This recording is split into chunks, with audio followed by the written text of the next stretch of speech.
ॐ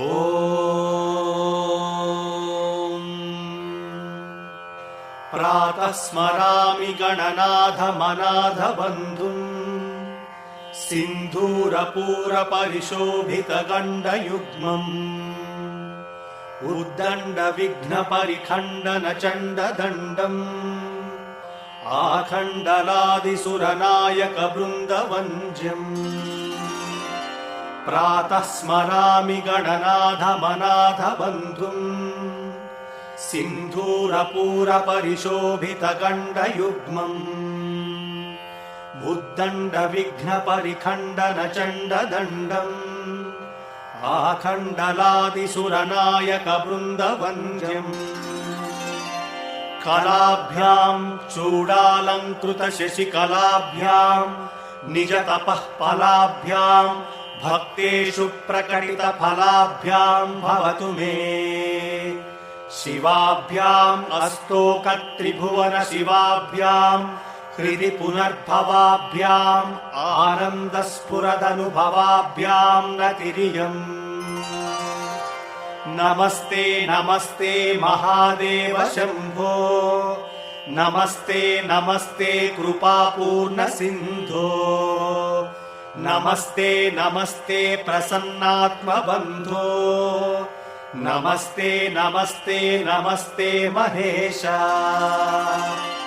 शश्वच्छ्रीगिरिमूर्धनि त्रिजगताम् रक्षाकृतिम् लक्षिताम्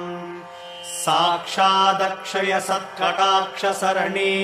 श्रीमत्सुधावर्षिणी सौहार्दाङ्कितमस्तकाम् प्रणमताम् निस्सीम सम्पत्प्रदाम्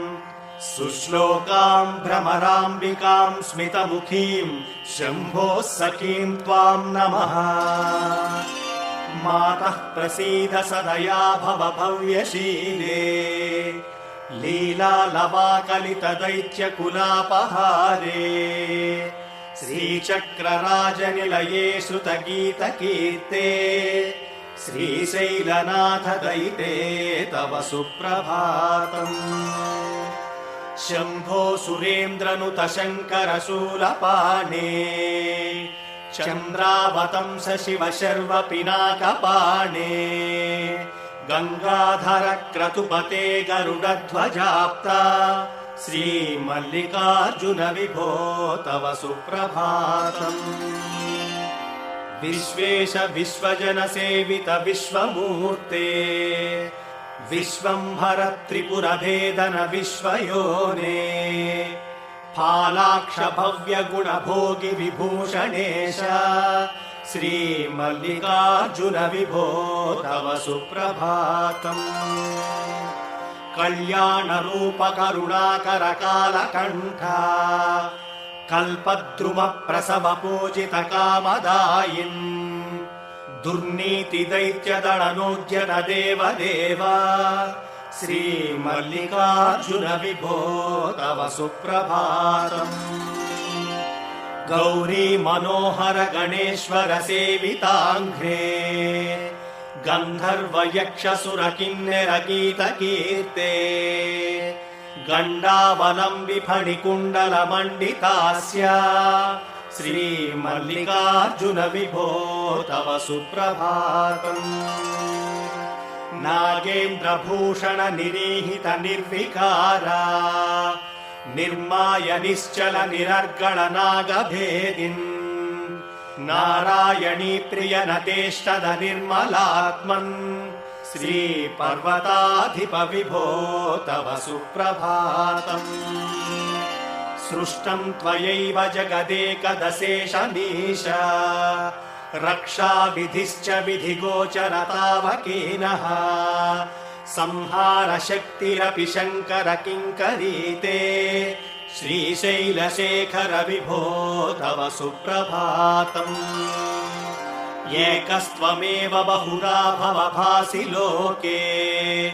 निःशङ्कधीर्वृषभकेतन मल्लिनाथ श्रीरामरि प्रिय सुखाश्रय लोकनाथ श्रीशैलशेखर विभो तव सुप्रभातम् पाताळगङ्गजलमज्जन निर्मलाङ्गाः भस्मत्रिपुण्ड्रसमलङ्कृतफालभागाः गायन्ति देवमौनि भक्तजनाः भवन्तम् श्रीमल्लिकार्जुन विभो तव सुप्रभातम्। सारस्वताम्बुयुत भोगवती श्रितायाः ब्रह्मेश विष्णुगिरिचुम्बित कृष्णवेण्याम् सोपानमार्गमधिरुह्य भजन्ति भक्ताः श्रीमल्लिकार्जुन विभो तव सुप्रभातम्। श्रीमल्लिकार्जुन महेश्वर सुप्रभात स्तोत्रम् पठन्ति भुवि ये मनुजाः प्रभाते ते सर्वसौख्यमनुभूय परानवाप्यम् श्रीशाम्भवम् पदमवाप्य मुदम् लभन्ते। श्रीमल्लिकार्जुन महेश्वर सुप्रभात स्तोत्रम् पठन्ति भुवि ये मनुजाः प्रभाते ते सर्वसौख्यमनुभूय परानवाप्यम् श्रीशाम्भवम् पदमवाप्य मुदम् लभन्ते।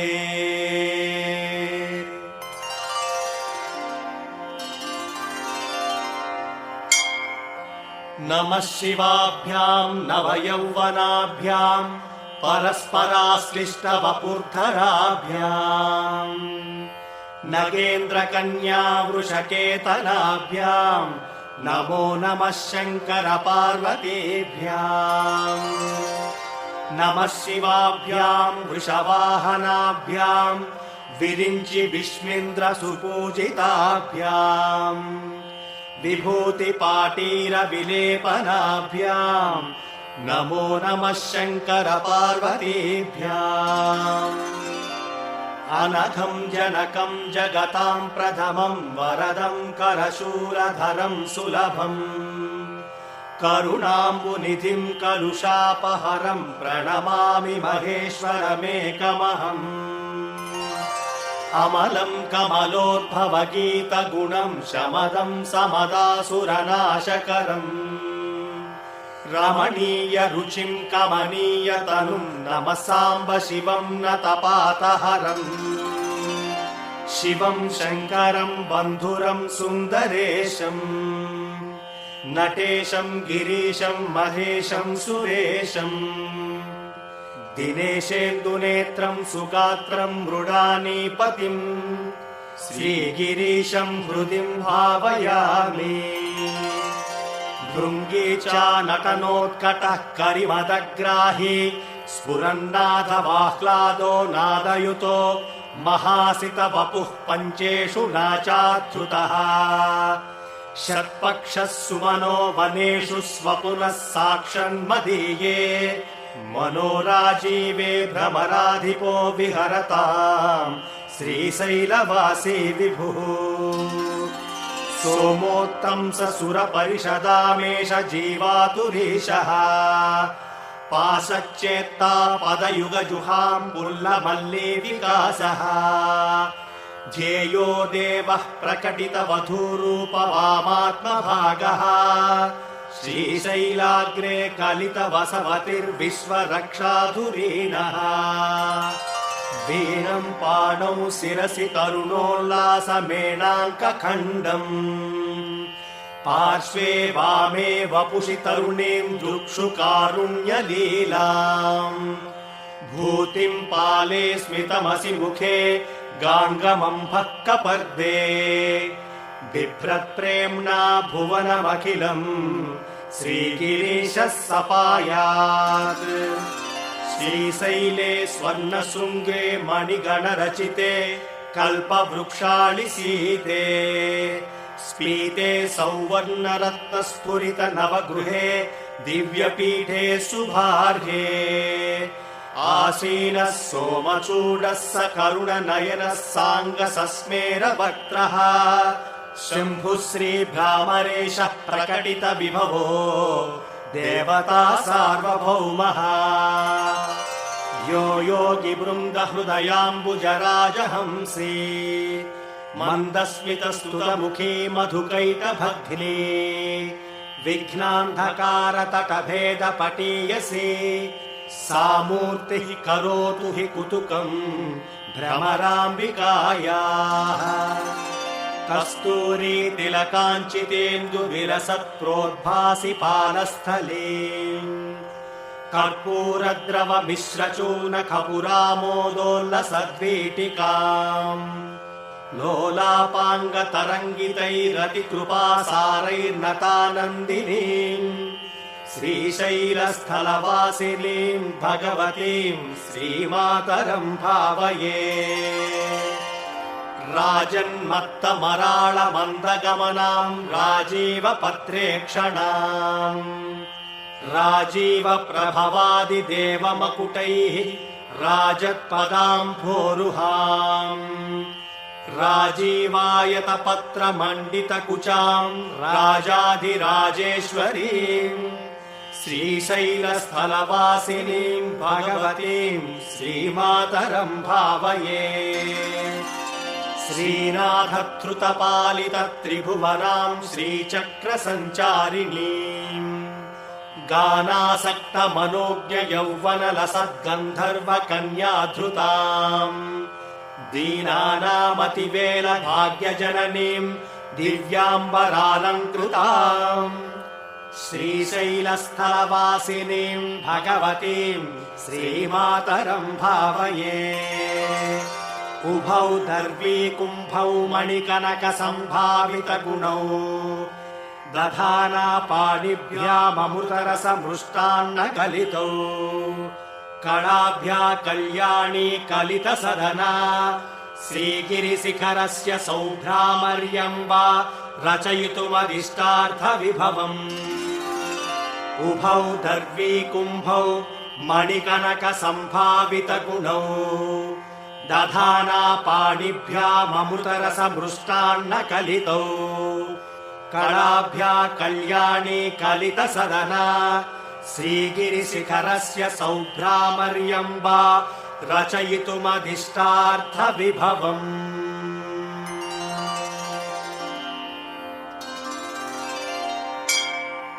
जय जय जय शम्भो जम्भभित्पूर्वदेव प्रणतपद सरोजद्वन्द्व निर्द्वन्द्व बन्धो जय जय जय जन्मस्थेम संहारकार प्रणय सगुणमूर्ते पालयास्मान् प्रपन्नाम् जय जय जय शम्भो जम्भभित्पूर्वदेव प्रणतपद सरोजद्वन्द्व निर्द्वन्द्व बन्धो जय जय जय जन्मस्थेम संहारकार प्रणय सगुणमूर्ते पालयास्मान् प्रपन्नाम् वधूमुखम् पल्लवपाङ्गरेखमखण्डितानन्दकरप्रसादम् विलोकयन् विस्फुरदात्मभावः समे गति श्रीगिरिसार्वभौमः तुरङ्गपाणिः करुणावलोकः सुरोत्तमश्चन्द्रकलावतंसः वधूसहायः सकलेष्टदाता भवच्यतौ श्रीगिरिभाग्यराशिः सन्ध्यारम्भ विजृम्भितम् श्रुतशिरस्तानान्तराधिष्ठितम्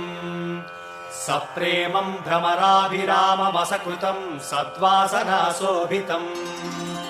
भोगीन्द्राभरणम् समस्तसुमनः पूज्यम् गुणाविष्कृतम् सेव्ये श्रीगिरिमल्लिकार्जुन महालिङ्गम् शिवालिङ्गितम् या मूलः सचराचरस्य जगतः पुंसः पुराणी सखी व्यक्तात्मा परिपालनाय जगतामाप्तावतारावली दुष्टध्वंस सदिष्टदाननिधये नानासनाध्यासिनी श्रीशैलाग्रनिवासिनी भवतु मे श्रेयस्करी भ्रामरी यत्तेजः परमाणुरेतदखिलम् नानास्फुरन्नामभिः भूतम् भावि भवच्चराचर जगद्धत्ते बहिश्चान्तरे स साक्षात् भ्रमराम्बिका शिवसखी श्रीशैलवासोत्सुका दिश्यादाश्रितलोककल्पलतिका श्रेयांसि भूयांसि नः शरणम् तरुणेन्दुशेखरः शरणम् मे गिरिराजकन्यका शरणं पुनरेव तावुभौ शरणं नान्यदुपैमि दैवतम् शरणं करुणेन्दुशेखरः शरणं मे गिरिराजकन्यका शरणं पुनरेव तावुभौ शरणं नान्यदुपैमि दैवतम्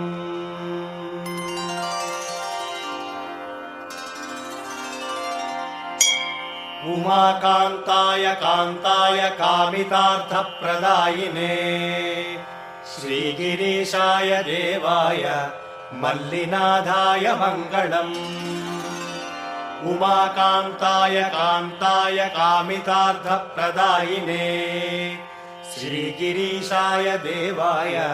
मल्लिनाथाय मङ्गलम् सर्वमङ्गलरूपाय श्रीनगेन्द्रनिवासिने गङ्गाधराय नाथाय श्रीगिरीशाय मङ्गलम् सर्वमङ्गलरूपाय श्रीनगेन्द्रनिवासिने गङ्गाधराय नाथाय श्रीगिरीशाय मङ्गलम् सत्यानन्दस्वरूपाय नित्यानन्दविधायिने स्तुत्याय श्रुतिगम्याय श्रीगिरीशाय मङ्गलम् सत्यानन्दस्वरूपाय नित्यानन्दविधायिने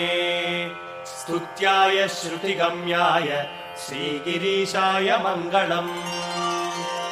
मुक्तिप्रदाय मुख्याय भक्तानुग्रहकारिणे सुन्दरेशाय सौम्याय श्रीगिरीशाय मङ्गलम् मुक्तिप्रदाय मुख्याय भक्तानुग्रहकारिणे सुन्दरेशाय सौम्याय श्रीगिरीशाय मङ्गलम् श्रीशैलं शिखरेश्वरं गणपतिं श्रीघाटकेशं पुनः सारङ्गेश्वर बिन्दुतीर्थममलं घण्टार्कसिद्धेश्वरम् गङ्गां श्रीभ्रमराम्बिकां गिरिसुतामारामवीरेश्वरम् शङ्खं चक्रवराहतीर्थमनिशं श्रीशैलनाथं भजे श्रीशैलं शिखरेश्वरं गणपतिं श्रीहाटकेशं पुनः सारङ्गेश्वर बिन्दुतीर्थममलं घण्टार्कसिद्धेश्वरम् गङ्गां श्रीभ्रमराम्बिकां गिरिसुतामारामवीरेश्वरम् शङ्खं चक्रवराहतीर्थमनिशं श्रीशैलनाथं भजे हरिः ओम्।